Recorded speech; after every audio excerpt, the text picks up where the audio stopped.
Hi, my crafty friends. Y'all, look at this cute little foldable sign that I got from the Dollar Tree. So it stands up by itself, which is super cool. It's like on this little hinge. So the other side, I wanted to make into a house also. So, some of that thin, like raw wood from the Dollar Tree, I had some pieces around. So I'm going to cut those up to add a roof on the second one, because what we're going to do is we're going to make these into gingerbread houses. Oh, I'm so excited. Okay, so I know I was being super careful. This shot does not look like I'm being super careful, but I promise I was. So once I got my two pieces cut, I just used a little E6000 and hot glue. And then, like I said, that bigger piece, we're going to put a roof on that. Now you can see the little hinge there. I went ahead and pulled that off so that I could paint it. But before that, I needed to sand it because that paper was like super duper stuck on there. And so I thought, ooh, I will just sand it really good. And then we can go ahead and paint right over the top of it. Now, a little tip, when you're in the checkout aisle at the Dollar Tree and they have those little eyeglass cases, grab one of those, because little tiny small hinges like this with little tiny small screws, those, the little screwdriver thingamabopper from the eyeglass case work perfectly.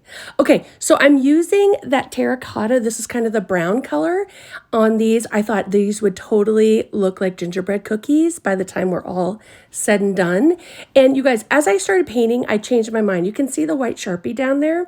That works really nicely like on paper and stuff like that if you're going to do gingerbread houses. And so I had thought about using that on this, but I decided not to, and I'll show you in just a second what I did. But this little tree I got, I don't know, a couple years ago at the Target Dollar Spot, and I like the shape of it, but I've never decorated with it. So I thought, oh, let's paint it up with the white textured paint, that terracotta paint.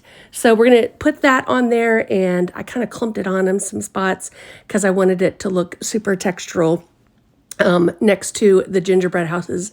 I thought that would be fun. So anyways, what I decided to do is I grabbed out the puffy paint. Ooh, I love the puffy paint. So you guys, I just started decorating. I just kind of came up with an idea for each one of these. Now, y'all know, impatient crafter here. It does take overnight for the puffy paint to dry. Boy, that's a tongue twister. Puffy paint to dry. But once it does, guys, it looks like icing on a cookie. Ooh, I love it. So again, just kind of did whatever I wanted to, added some, little curlicues and all the things. But my friends, I think this turned out just absolutely adorable. And this really does, to me, once I propped it, I put the hinges back on once this was all dried up. But once I got it all together and it was sitting there with the little tree that I'll show you here in just a second, I was like, it does totally look like gingerbread. And look at this. Adorable. Oh, I love it. All right, guys, thanks so much for watching. And don't forget to follow the page for more crafts.